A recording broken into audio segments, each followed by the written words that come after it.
I asked in the earlier service this morning, I said, what do you think of when you hear the word troublemaker? And one woman said, you know, I immediately thought of you in Paris. And I'm not sure what that means yet. But what do you think of when you hear the word troublemaker? And we were asking our children, or Lois was asking our children, what do they, what is it about being a troublemaker? And sometimes it may be as adults, as we may look at our children and we may smile at them and we may say something along the lines of, you're just a little troublemaker, aren't you? And maybe those words were directed at you in time past. But what I want to do this morning is I want to help you to focus in on how you can be a troublemaker in a troubled world. And I want to focus in particularly on that line that was read just a moment ago in our scripture reading that said, these who have turned the world upside down have come here also. And what I'd like for you to be able to say later on is that you're proud to be a troublemaker in a troubled world because you want to turn the world upside down. I love the line that was penned by journalist Mignon McLaughlin some years ago when she wrote, "Every society honors its live conformists and its dead troublemakers. We label persons as troublemakers because they disrupt our lives. Most of us get very comfortable in our routines, and when something comes along to upset our apple cart and cause us inconvenience, we label those persons that perpetrated such an event as a troublemaker. That's because we want conformists. People that will do it our way, the way that is most convenient to me. Or if they're going to interject any kind of change, we'll say, that's okay, as long as it doesn't impact me." Sort of like the pulpit search committee who once told an incoming pastor that they were a church desirous of growth, as long as it did not involve change. As long as it did not involve including new people, as long as it did not involve changing any of the church music, or increasing the budget, or asking for any further commitment on the part of any of the members. They were all for change if it didn't involve any of those kind of changes. But you think about it. When you come and you think a little more specifically, a little more cogently, we actually do respect, we honor, we actually venerate those troublemakers because of the positive changes and results that they achieve, such as the founders of this country were branded by the British government as troublemakers. They were branded as traitors, sometimes by their own kith and kin. Abraham Lincoln was accused of exacerbating and demoralizing the war effort with his Emancipation Proclamation. And we have erected monuments to these individuals for their leadership and their bravery in the midst of even personal persecution.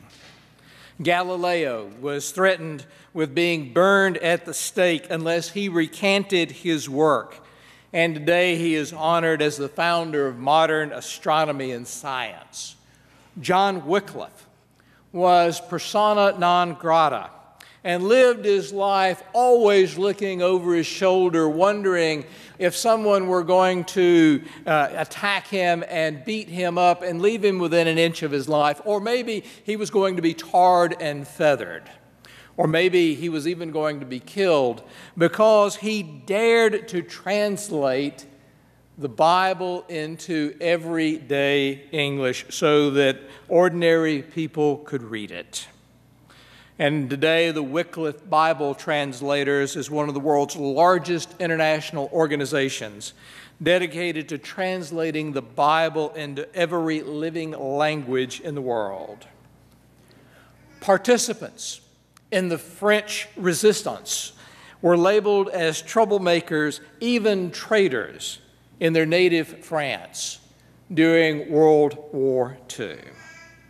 And to give you an idea of what this means for us and where I'm going, this morning is effectively illustrated in our text, where the Apostle Paul enters Thessalonica and begins discussing how Jesus of Nazareth had positively demonstrated how he was God's Son and affected the possibilities of new life for all. And as long as this was relegated to a philosophical debate, there is no issue. What made it into a raucous issue for the town was that lives were being changed, and it was disrupting the status quo of the community. You know, the way we do things around here, the way it has always been. And believe me, I am all too personally aware of what that phrasing means, having grown up in the Deep South. But it was the same way 2,000 years ago. Every aspect of public life was designed for law and order. There was no room for anyone to disrupt the peace. It was called the Pax Romana, the peace of Rome, of which they called it. The rules were very simple. You acknowledge that there is no king but Caesar. You worship, or at least give lip service to the deities of Rome. You either hail Caesar as a god or at least pray for him. You do not incite riots, and in no manner do you ever disrupt the economics of the marketplace. These are the things you do not do if you maintain this kind of forced civility. Everything is all right. But if any one of these rules were violated, Rome was very swift and brutal in quelling any kind of disturbance. But Paul and his kindred spirits were neither intimidated nor deterred. They kept doing that which was right, even if it meant jail time or even getting hurt themselves and sustaining some sort of bodily injury. But you may be asking, how can bringing the good news of the liberating gospel of Jesus Christ ever be wrong? How can it ever bring trouble? Well, you have to remember that Christians have always been thought of as being kind of different, whereas most other faiths on earth practice a belief that their worship is primarily about what it can do for me. Christians have believed that worship is about how God empowers them to work to improve the plight of others. Doing so has often gotten those who believed the gospel and tried to practice it into trouble. The gospel accounts, for example, tell more than one story about how people asked Jesus to leave their area after he had cured someone and set them free from the personal bondage of their illness. The book of Acts tells several stories of how the disciples were attacked after having healed someone or brought salvation to a home. They disrupted the status quo. And unfortunately, the status quo is often when the dominant majority tramples upon and abuses the rights of the weak and the disenfranchised. When done well, Christian troublemakers unite and encourage people for positive action. Allow me to give you a few examples. Back in 1700, Pastor Samuel Sewall, a denominational ancestor, takes a stand against slavery and is denounced by his fellow clergymen as a troublemaker. In 1846, Louis Tappan forms an anti-slavery organization that includes blacks and other persons of color as leaders. He is rebuked for including those persons that were deemed inferior by the dominant culture. In 1853, Antoinette Brown was ordained to the ministry and may have been the first woman ever elected to serve a congregation. And yet she and those who supported her were denounced. The Methodist pastor who preached her ordination sermon was brought up on charges of heresy by his fellow clergy persons. In 1963, Christians from all across America gathered at a town called Selma, Alabama, not too very far away from where I grew up. They gathered there in Selma to support civil rights and began a march towards Montgomery. But yet they were labeled as, get this, domestic terrorists by our own FBI. I'll give you another example of when Christian troublemakers do very well in the form of a man named Byron Bland, who I had the privilege of getting to know and working with when out at San Francisco Theological Seminary, where I have taught, where Byron was invited to come to Northern Ireland during a time that they referred to as the Troubles. And Byron was invited to come and help to broker a peace between those persons that were engaged in a conflict that had gone on for years, even generations between peoples there. And he was labeled as a troublemaker for his efforts, for what he was attempting to do. But yet now there is a sustained and an enduring peace in Northern Ireland. Not bad, if you will, for a troublemaker who troubled the waters during a time of the Troubles. And we should still strive to be such troublemakers in this troubled world. You may know the story about the community of believers at Le Chambon in France. For as long as anyone could remember, the community of faith in that region had gathered every week as the word was spoken and proclaimed. The congregation was small, it was unknown, and it was overlooked by many. But prayers were said each Sunday and songs were sung among those French Reformed Protestants from one season to the next, year in and year out. And the years passed in quietness for the most part. But then about the year 1940, things began to change and change dramatically. Children began arriving along with their guardians at the railroad station. They were Jewish children who were fleeing the crucible to the east, and they were in search of refuge. And at first, the community in and around Le Chambon did not know what to do with them. It was, at the time, after all, against the law to receive a Jewish child or harbor one in your home. Yet the communities decided to break the law. It is said that from 1940 to 1943, there was not a wine cellar in all of the region in which was not hidden a Jewish child.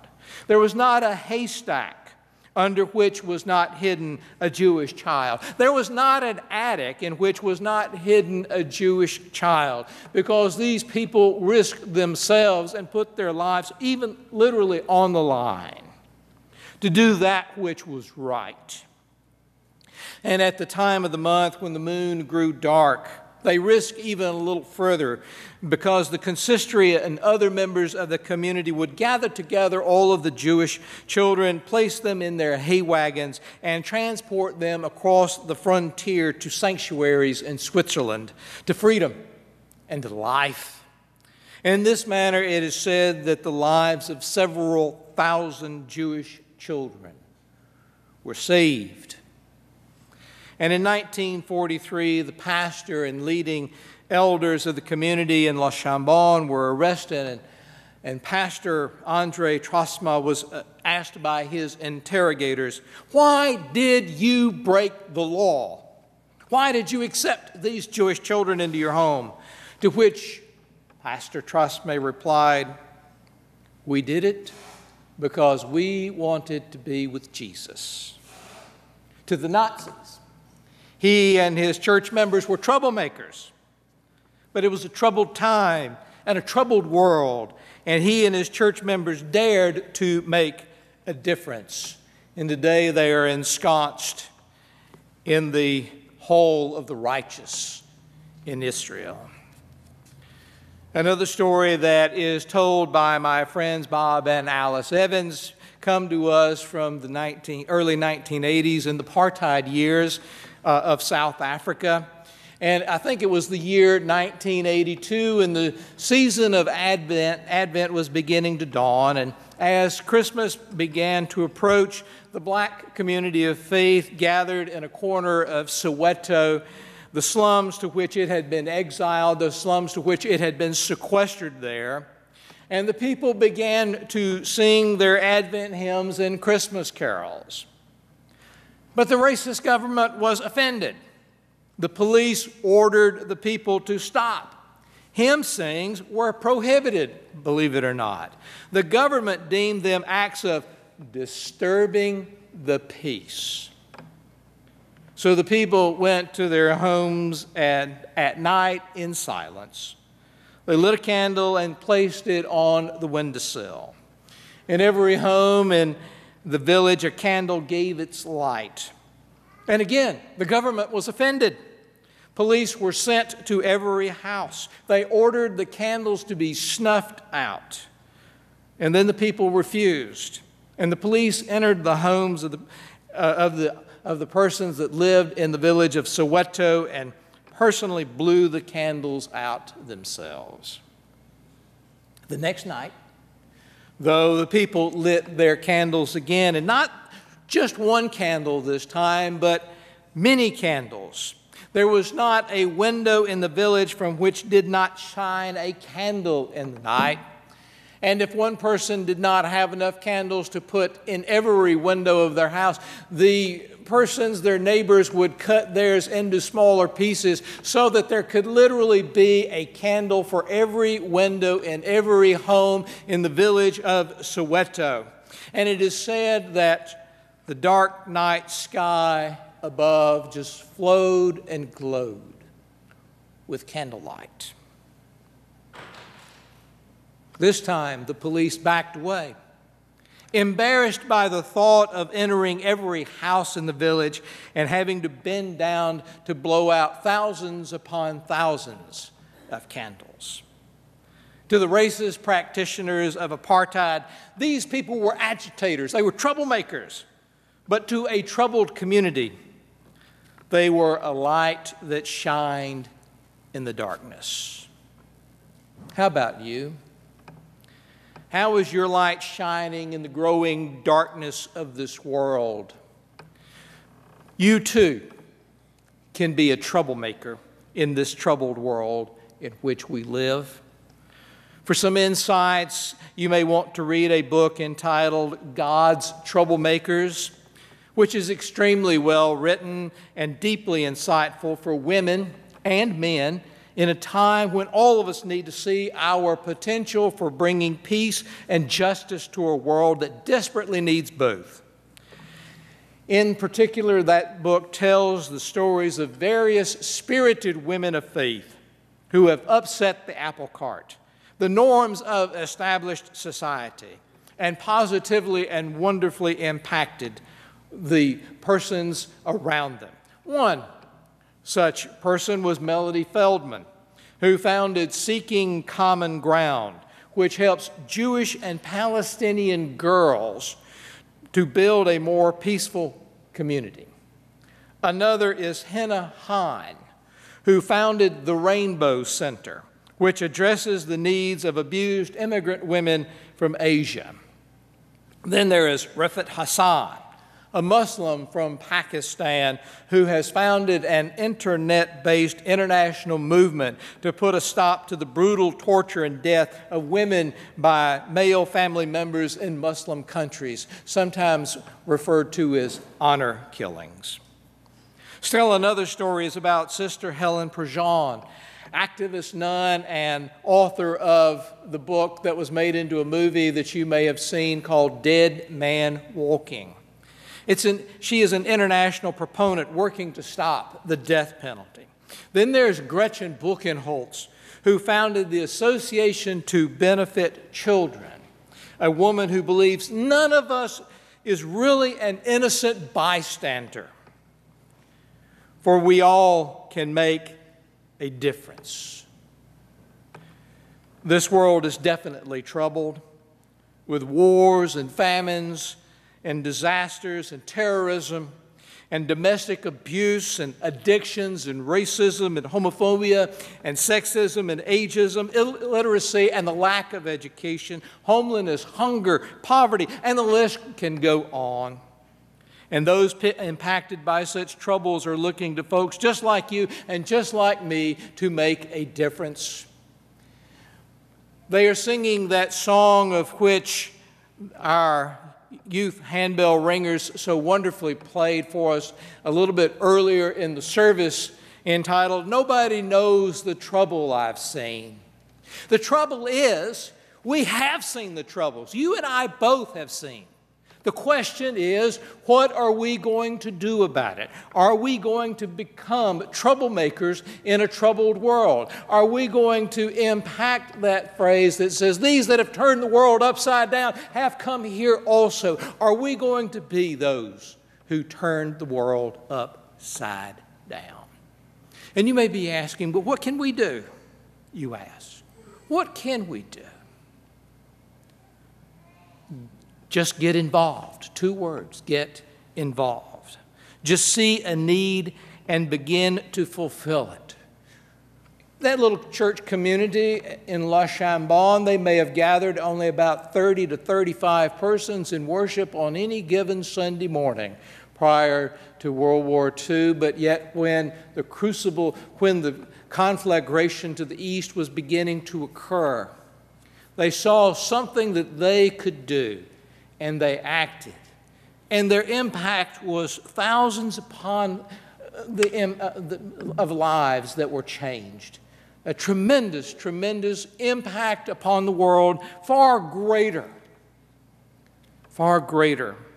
than what they could have done just doing something on their own. But they did it together with the communities because they understood that you possess the power to change lives and make a difference.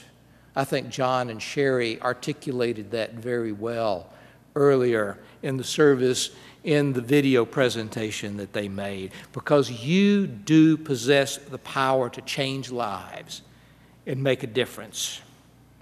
Though it may seem simple to begin with, it will wind up being heroic in the end. So right now, your community building team, sometime in the past referred to as the Missions Committee, is trying to help you do just that.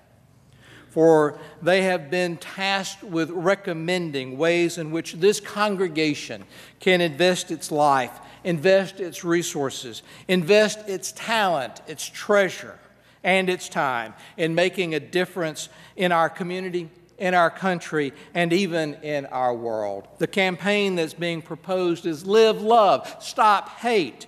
This is an outstanding choice considering the climate that is in our country, where we see hate growing and growing all the time. And the only thing that's going to stop it is how we exhibit the love of Jesus Christ to the world, how we are going to make a difference, how we are going to turn the world upside down, how you and I are going to become troublemakers in a troubled world. Such a campaign will undergird and support such mission endeavors, maybe as immigration, racial reconciliation, reconstruction of housing, the rebuilding of lives, the supporting of loving relationships, ending poverty, just to name a few vitally important issues impacting our own lives as well as the lives of those people around us. And beloved, when you do these things, just watch what happens. For you will make a difference in someone's life. You will literally turn it upside down as you give them a new chance, a new lease on life. And they will begin to sing, somebody knows the trouble I've seen. Somebody has made a difference. For they will say of you, these that have turned the world upside down have come here also. And you can be proud, for you will be included in that pantheon, that long listing of those called to be troublemakers in a troubled world. Will you rise to the challenge? Let us pray.